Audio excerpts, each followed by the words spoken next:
आवाज news, true voice. आदाब नाज़रीन, आवाज न्यूज चैनल पर आपको खुशामदीद। दुब्बाका असेंबली हल्के के चेगुंटा मंडल मकराजपेट रोड पर अंबेडकर के मुजस्सिमे के करीब किसान बारिश में पासबुक और आधार कार्ड लिए कतार में खड़े नजर आए। दुब्बाका के रुकने असेंबली कुत्ता प्रभाकर रेड्डी ने किसानों के साथ मिलकर हुकूमत को आड़े हाथों लेते हुए कहा कि कांग्रेस के इख्तिदार में आने के बाद यूरिया की शदीद किल्लत हो गई है और हुकूमत यूरिया की फराहमी में पूरी तरह नाकाम रही है।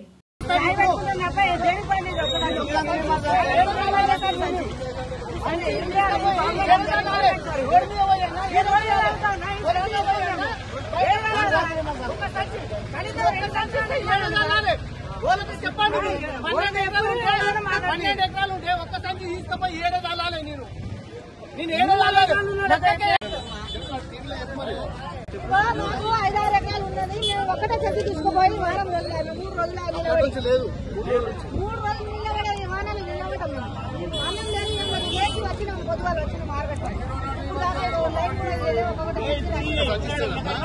మరి అలా ఇంతమంది కిలోమీటర్ దూరం నుంచి లైన్ కడుతున్నారు. పొద్దున 4 గంటల నుంచి ఇప్పటివరకు ఉన్నామంటే ఎంత అన్యాయం.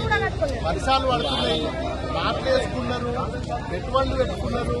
ఇంత దారుణం. ఇంత పెద్ద పెద్ద లీడర్లు ఉన్నారు. ఇక్కడ ఒకరిని మించిన ఒక లీడర్లు ఉన్నారు.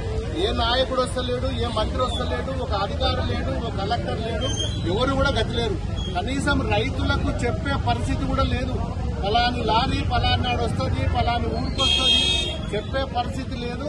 ఈ రోజు ఈ పరిస్థితి 6 ఎకరాల పొలం ఉన్నది, ఒక్క మనుషంచి ఇస్తా అంటున్నాడు. అది ఆయన 12 ఎకరాలు ఉన్నది, ఒక్క మనుషంచి. దీన్ని ఏం చేసుకోవాలి? ఒక యూరియా తీసుకపోయి ఎడవసుకోవాలి. తినేదా బుక్కేదా? ఇది గతంలో ప్రతి గ్రామానికి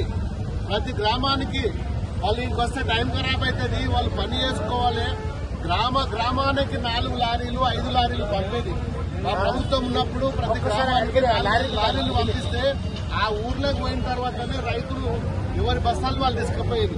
ఇవాళ మండల్ హెడ్ క్వార్టర్లలో 20 గ్రామాల నుంచి ఇంత పెద్ద ఎత్తున లైన్ కడితే వచ్చింది 300 బస్తాలు వచ్చింది. లైన్ లో 1000 మంది ఉన్నారు. ఈ 1000 మందికి ఎప్పుడు రావాలి? ఎప్పుడు రైతులు వీళ్ళు మసాలా సంచులు యూరియా తీసుకుపోయి పొలాలకు ఎప్పుడు వేసుకోవాలి? మీ ముందే ఉన్నారు వాళ్ళు. 6 ఎకరాలు 12 ఎకరాలు 13 ఎకరాలు ఉన్నారు ఒక యూరియా బస్తా. ఇది పరిస్థితి. అలా ఇప్పటికైనా కళ్ళు తెరవండి. మరి బీజేపీ ఎంపీలు ఉన్నారు, కాంగ్రెస్ ఎంపీలు ఉన్నారు. మరి వాళ్ళు ఏం చేస్తున్నారు? ఇవాళ కనీసం రైతుల గురించి పట్టించుకోకపోతే ఇలా ఏంది? ప్రభుత్వం ఉందా లేకనా? ఇంత దారుణం గతంలో ఎప్పుడు కూడా ఈ పరిస్థితి లేదు.